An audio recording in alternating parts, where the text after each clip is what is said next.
There's a stretch of asphalt on the northern coast of the Sea of Azov that Russian soldiers have started calling the Highway of Death. Geolocated video from recent weeks shows it lined with burned-out fuel tankers and freight trucks, some still smoldering, spaced out along the road like wreckage from a battle that never really ends. That road is not a minor supply trail. It is, according to multiple military analysts, the single most important overland route Russia has left for keeping its forces in occupied southern Ukraine and Crimea fed, fueled, and armed. And over the past several months, it has come under sustained, deliberate attack. You may have seen a headline claiming that Russia's supply lifeline has been completely severed and that 300,000 Russian troops are now stranded in the south. That is a dramatic number, and it is circulating widely online right now. Before going further, it is worth being straightforward about it. That specific figure, 300,000 troops stranded, does not trace back to any named military source. Not the Ukrainian General Staff, not the Institute for the Study of War, not the UK Ministry of Defense, not the Pentagon. It appears to be an inflated number attached to a real and serious story, not a verified assessment. What follows is what can actually be confirmed, using named sources, and it is dramatic enough on its own without needing an invented headline number. To understand what is really happening, it helps to go back to the structure Russia built to hold on to Crimea in the first place, because everything happening right now is really the second phase of a fight that has been running since the earliest months of the full-scale war.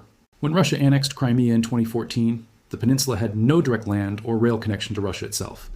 Putin fixed that in 2018 by opening the Kerch Strait Bridge, a 19-kilometer road and rail crossing that became, both practically and symbolically, Russia's proof that Crimea was permanently tied to the mainland. Once the full-scale invasion began in 2022, the bridge stopped being a tourist route and became a military artery, carrying fuel, ammunition, and troops south toward the occupied territories. Ukraine has gone after that bridge 3 separate times. The first attack came on October 8, 2022, when a truck loaded with explosives detonated on the road span, collapsing 2 lanes into the water and killing 5 people, according to Russian authorities at the time. Moscow blamed Ukraine's security service, the SBU, and responded within days with a wave of missile strikes on Ukrainian cities. Road repairs were largely finished within weeks. The second attack came on July 17, 2023, when 2 Ukrainian naval drones approached from the Black Sea side and detonated beneath the road deck, collapsing roughly 100 meters of structure and damaging supporting pillar caps. 3 people were killed. This time, Ukraine's military intelligence directorate openly acknowledged responsibility, a rare admission that reflected how confident Kiev was in the strike and how useful the propaganda value of owning it publicly had become. The third attack came on June 3, 2025, when the SBU announced it had spent several months secretly mining the underwater supports of the bridge with about 100 kilograms of explosives, detonating them in the early morning. SBU Chief Vasyl Malyuk described the bridge bluntly as a completely legitimate military target, telling reporters, in comments carried by CNN, that Russia used it as a logistical artery to supply its troops, and that after striking the bridge twice before, in 2022 and 2023, the agency was simply continuing the tradition, this time underwater. Here is the part of the story that keeps this honest rather than triumphant. Russia has, by any fair reading of the record, gotten remarkably good at repairing this bridge. According to detailed tracking compiled by defense analysts, Russia restored limited traffic within weeks after the 2022 truck bomb, and after the more serious 2023 damage, fully repaired the crossing within roughly half a year. Around the bridge itself, Russia has since built one of the densest air defense concentrations of the entire war, layering S-400 long-range systems, Pantsir S-1 close-in defenses, and Buk M-3 medium-range missiles, with constant fighter patrols overhead, alongside physical countermeasures, including sunken barge barriers, later replaced with fixed anti-swimmer and anti-drone screens spanning the entire structure. That buildup is precisely why the June 2025 attack had to be an underwater months-in-the-making sabotage operation rather than a drone strike from the air. The airspace and surface approaches around the bridge had simply become too dangerous for anything else to get through. The lesson from 3 years of trying to destroy this one crossing is that Russia can absorb serious, repeated damage to it and keep functioning, which is exactly why Ukraine's strategy shifted. Rather than trying for one final knockout blow against a target Russia has spent 3 years hardening, Ukrainian forces turned their attention to the much longer, much harder to defend overland route running the entire coastline instead. That route is officially Russian Federal Highway R-280. The Russian occupation authorities renamed the combined corridor the Novorossiya Highway, and Ukrainian troops call it something else entirely. It runs roughly 700 kilometers along the coast, starting at Rostov-on-Don inside Russia, crossing the border and continuing west through the occupied cities of Mariupol, Berdyansk, and Melitopol, before finally reaching Crimea. This is not a new target either.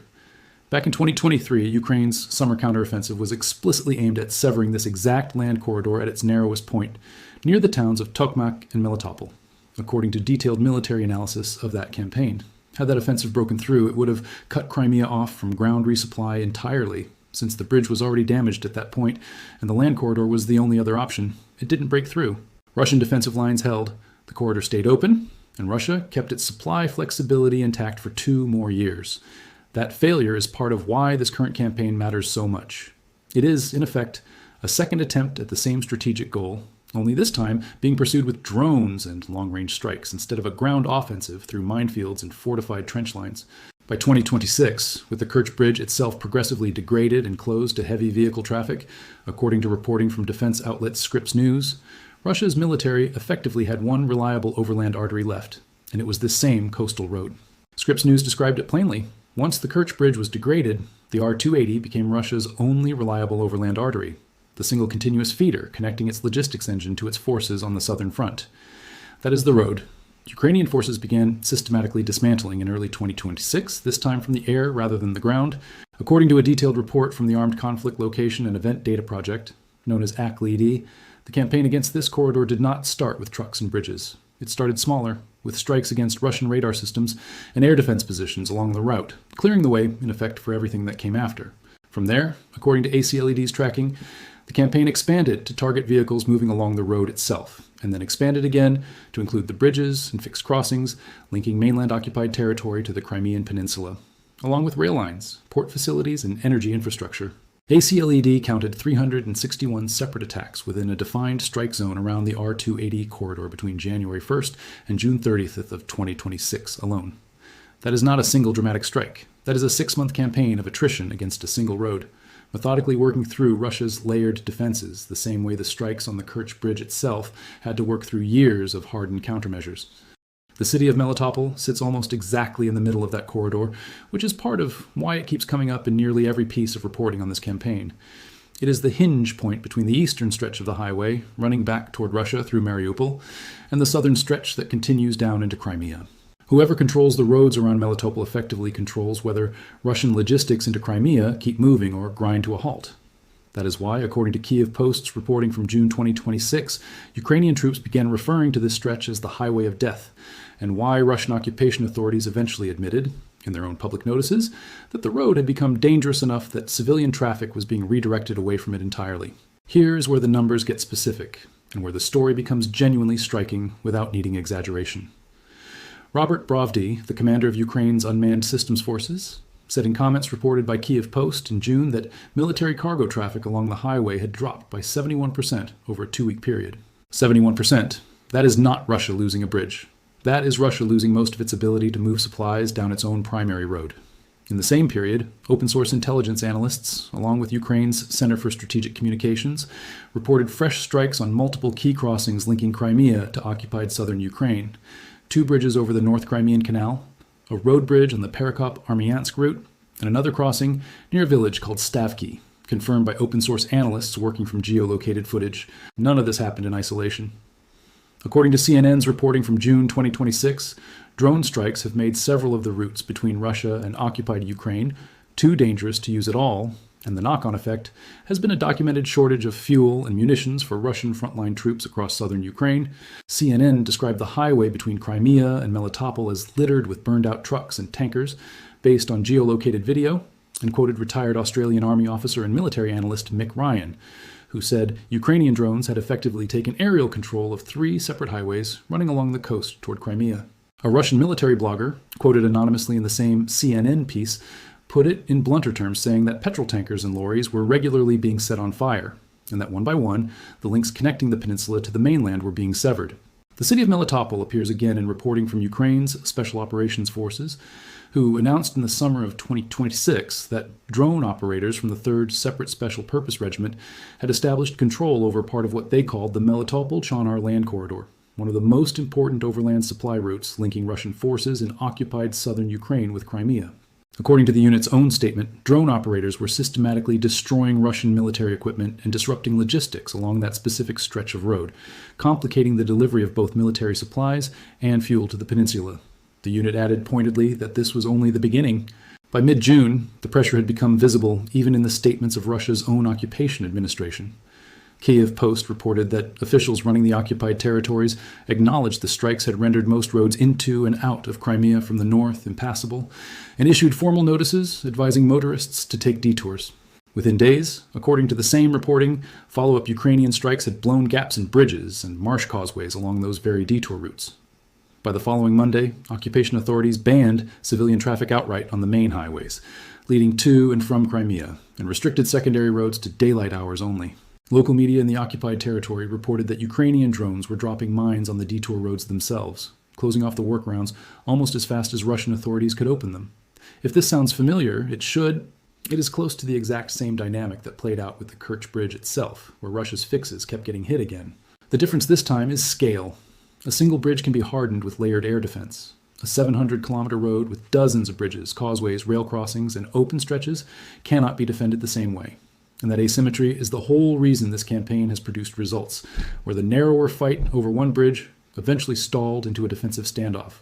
It was not only roads. CNN reported that Ukraine had also begun targeting the port of Mariupol, a strategic and industrial hub on the Sea of Azov that Russia has held since a brutal siege in the early months of the full-scale invasion. Ukraine's National Guard said the port had been completely cut off from power, and that logistics running through it had been significantly hampered, publishing video of multiple drone strikes hitting the port area. Mariupol sits at the eastern end of the same coastal corridor that runs through Melitopol, meaning Russia's logistics problem was not limited to a single highway. It extended to the port infrastructure feeding that highway in the first place, and to the energy grid keeping that infrastructure running. The rail network tells a similar story. According to CNN's reporting, citing defense analyst Emil Molin, Ukraine has targeted 20 separate trains since January 2026, many of them fuel trains, spread across the length of the front. Molin also described what he called the expanding kill zone, mapping hundreds of Ukrainian strikes reaching as far as 300 kilometers, or roughly 186 miles behind Russian lines. Separately, the Institute for the Study of War documented at least 35 Russian trucks and other vehicles struck near highways in Crimea and elsewhere in southern Ukraine in the single month of May 2026 alone, based on geolocated footage. That pressure has continued into August. According to the Institute for the Study of War's daily assessment published on August 1st, Ukraine's general staff reported strikes on the Sivash railway bridge near Chonhar. A crossing Ukrainian forces had already struck once before, on July 16th, along with a railway bridge near Vladislavivka, roughly 240 kilometers from the front line, a Russian repair and restoration base near Pervomaiska, and a Russian Black Sea Fleet radio electronic intelligence unit south of Sevastopol. Ukraine's main intelligence directorate, the GUR, separately reported strikes on a Russian patrol boat near Kerch and a drone control station near Yevpatoria on the same day. 4 days later, on August 4th, ISW reported that Ukraine's security service, the SBU, had conducted at least 100 successful strikes against Russia as part of a 40-day strike operation targeting a wide set of targets. An operation ISW assessed was intended to raise the cumulative cost to Russia of continuing the war, rather than achieve any single decisive blow. It is worth pausing here, because this is exactly the point where a lot of coverage of this story tips over into numbers that cannot actually be checked. Robert Bravdy, the same Ukrainian commander who gave the verified 71% traffic figure back in June, was quoted more recently in reporting published in early August, claiming that Ukrainian forces had struck 196 Russian ships and more than 100 energy facilities in the span of a single month. The outlet reporting those numbers was careful to note, explicitly, that the figures could not be independently verified. That caveat matters. It is a useful reminder that even real military commanders on the winning side of a news cycle sometimes give numbers that outrun what can actually be confirmed.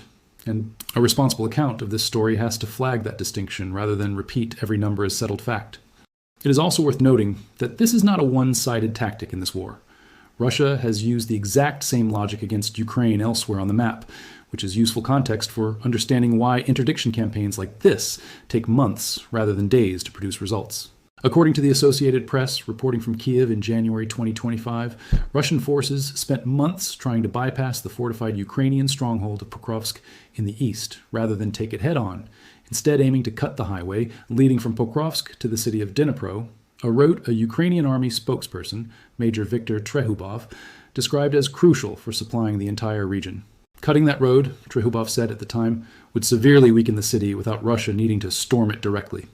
That campaign against Pokrovsk's supply lines took the better part of a year and still had not fully succeeded, as of ISW's most recent assessments in early August 2026, with Russian forces continuing slow, costly infiltration efforts around Kostiantynivka, rather than a decisive breakthrough. The lesson from that parallel example is straightforward. Cutting a supply road, even when it works, is rarely instant. It is a grinding, months-long process on both sides of this war, which is exactly the pattern showing up now in the south around Melitopol. There's also a wider dimension to this that goes beyond the R-280 corridor itself. Reporting earlier in 2026 described a broader Ukrainian campaign against Russian oil refineries far from the front line, including facilities near Moscow itself, part of an effort to squeeze the fuel supply feeding the war from its source, rather than only along the delivery routes. Russian military bloggers, in the same reporting that quoted two major on the southern logistics crisis, separately complained that the refinery campaign was creating fuel and logistics problems, nationally, not just regionally, and that Russia's defense ministry had been slow to respond. None of this is unrelated to what's happening around Melitopol. A truck cannot be filled with fuel that never left a damaged refinery in the first place, and a supply column short on fuel before it even reaches the front becomes even more vulnerable once it enters a 300-kilometer kill zone patrolled by exactly the kind of mid-range strike drones described by analyst Emil Malin. The southern logistics campaign and the deeper refinery campaign appear to be reinforcing each other, squeezing Russian supply capacity from both ends of the pipeline at once. It is worth spelling out, in practical terms, what a sustained fuel and ammunition shortage actually does to a military force, because that is really what all of these individual strikes add up to. Frontline units that cannot be resupplied reliably typically face slower ammunition resupply for artillery, which reduces the volume of fire they can sustain in any given engagement. Vehicle-dependent operations, including troop rotations and medical evacuation, become harder to schedule and riskier to carry out when fuel has to be rationed. None of the sources reviewed for this script put precise operational figures on how badly Russian units in the south have been affected in those specific terms, which is exactly why this script is not going to invent numbers to fill that gap. But the general mechanism, degraded supply lines translating into degraded combat sustainment over time, is well understood in military logistics, and it is the reason analysts across multiple outlets, from CNN's cited sources to ACLED's structured data, treat this corridor as strategically significant rather than a minor nuisance. So what does all of this mean for actual Russian forces sitting in occupied southern Ukraine and Crimea, and how many of them are we talking about?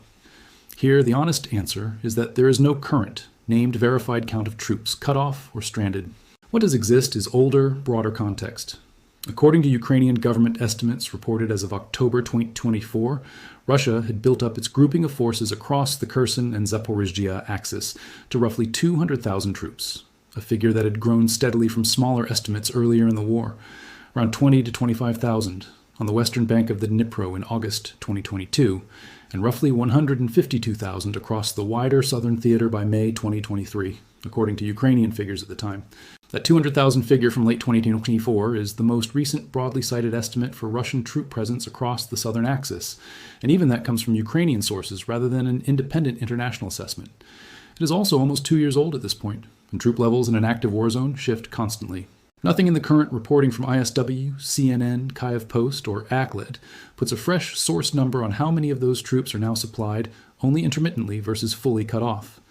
The honest framing is that a very large Russian force in the south is under growing logistical strain, not that a specific six-figure number of soldiers has been isolated and stranded. Russian military bloggers, for what it's worth, are not pretending the problem doesn't exist, even if they are not putting precise numbers on it either.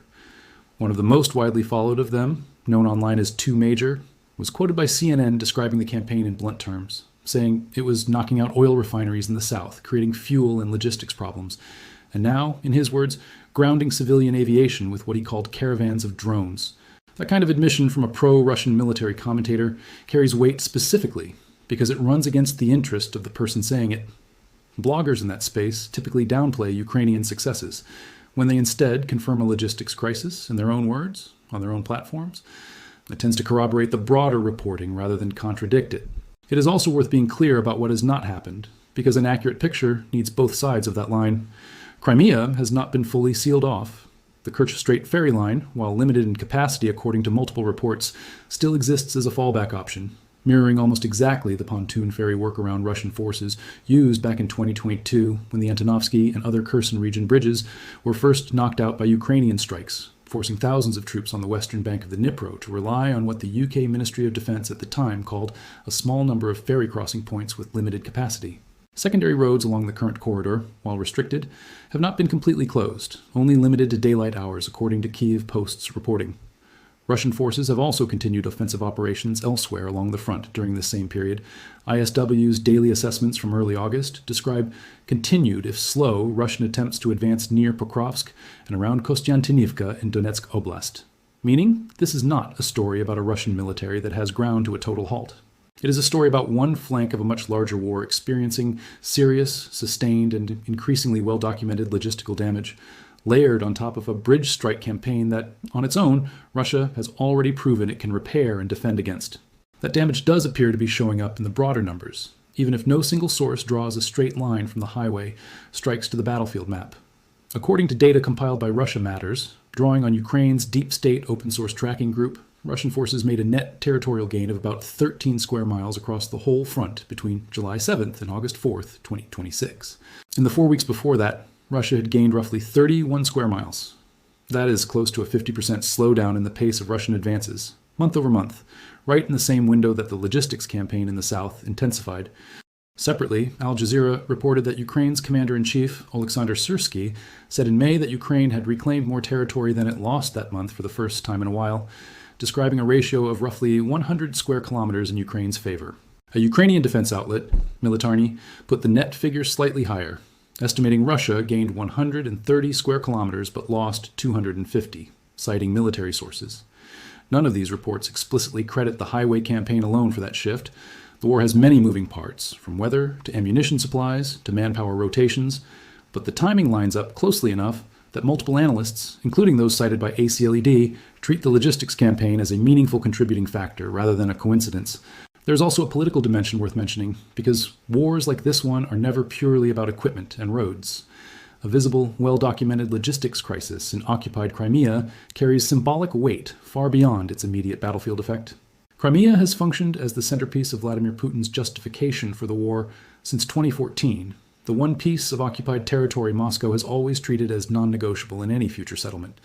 A steady drumbeat of stories about fuel shortages, grounded civilian flights, and burned-out supply convoys on the peninsula's only reliable overland route is not the kind of narrative the Kremlin wants circulating domestically, particularly among the military bloggers and pro-war commentators whose continued support Putin has relied on throughout the war. That is part of why it is notable, rather than incidental, that a figure like Two Major is willing to publicly acknowledge the scale of the problem rather than minimize it the way Russian state media typically does. Looking ahead, the open question is whether Russia can rebuild what it's losing faster than Ukraine can keep destroying it.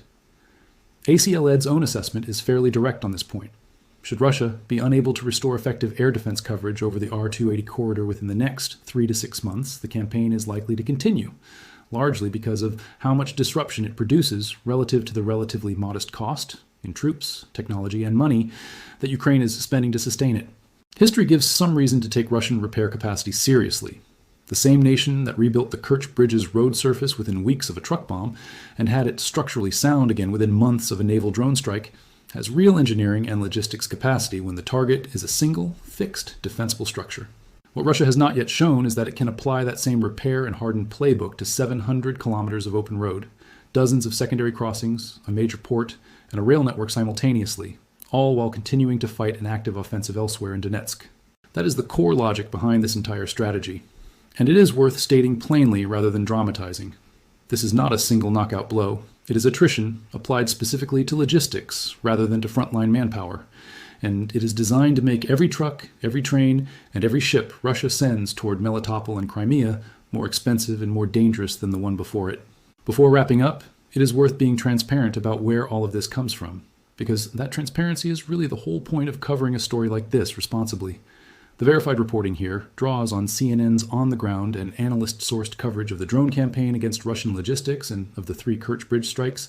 Kyiv Post's detailed tracking of specific strikes and Ukrainian commander statements, including Robert Brovdy's cargo traffic figures, the Institute for the Study of War's daily operational assessments through early August 2026, the open-source conflict tracking project ACLED, and its structured count of 361 attacks along the R-280 corridor, Al Jazeera's reporting on Ukraine's May territorial gains, Russia Matters territorial data, compiled from Ukraine's Deep State Group, RFERLs, and the Kyiv Independence, reporting on the June 2025 underwater bridge attack, and historical reporting from Fox News and the UK Ministry of Defence on the earlier 2022 Kherson Bridge campaign that set the pattern for everything that followed. Where a figure could not be attributed to one of those named sources, or where an outlet itself flagged a number as unverified, as was the case with the claimed 196 ships and the specific 300,000 troops framing in circulation online, that has been noted directly rather than folded quietly into the narrative as settled fact. What is verified, without needing any exaggeration, is still a remarkable story. A 700-kilometer highway that Russia renamed after its own imperial ambitions has become, in the words of multiple outlets, a highway of death. Cargo traffic along it reportedly dropped by more than 2/3 in a matter of weeks. Fuel is short in Crimea. Bridges keep getting hit faster than they can be repaired. A major port has reportedly lost power. Rail lines are being struck by the dozen. Russia's own military bloggers are the ones confirming the damage, not just Ukrainian officials with an obvious interest in saying so. And this entire campaign only exists because an earlier, more direct attempt to sever this exact corridor, the 2023 counteroffensive aimed at Tokmak and Melitopol, failed to break through on the ground, forcing a shift to a slower aerial version of the same goal. Whether that adds up to 300,000 stranded troops is not something anyone can currently prove. Whether it adds up to a Russian military in the south that is under real, sustained, and worsening pressure, fighting a logistics war it has not yet found an answer for, is something the evidence from named sources on both sides of this war increasingly supports. So here's the honest question worth sitting with. If a modern military with Russia's resources could rebuild a strategically vital bridge within weeks of a direct attack, but still cannot keep a single coastal highway open against a sustained drone campaign months later, what does that say about the wider balance of this war heading into its 5th year? And how long can a squeeze like this be sustained on both sides before something has to give, either in Crimea's supply situation or in Ukraine's ability to keep flying enough drones to maintain it? That is genuinely an open question, and reasonable analysts disagree on the answer. It is also worth remembering how quickly this kind of story can shift. 6 months ago, the dominant narrative along this same stretch of front was Russian territorial advance, not Russian logistical strain. 12 months before that, it was the failure of Ukraine's 2023 counteroffensive to break the very corridor now under pressure from the air. Wars like this one rarely move in a straight line, and a highway that is a nightmare for Russian logistics officers in August could, in principle, be partially restored by winter if Russia manages to rebuild air defense coverage along the route the way it eventually did around the Kerch bridge itself. Nothing reviewed here suggests that outcome is imminent, but nothing rules it out either, and any responsible account of this story has to leave room for the fact that the next chapter has not been written yet. What can be said with confidence, based on named reporting rather than a viral number, is that for at least the first 8 months of 2026, Russia's primary lifeline into Melitopol and Crimea has been under sustained, well-documented, and increasingly effective attack. And that alone is a story worth understanding on its own terms. Let us know what you think in the comments, and thank you for watching.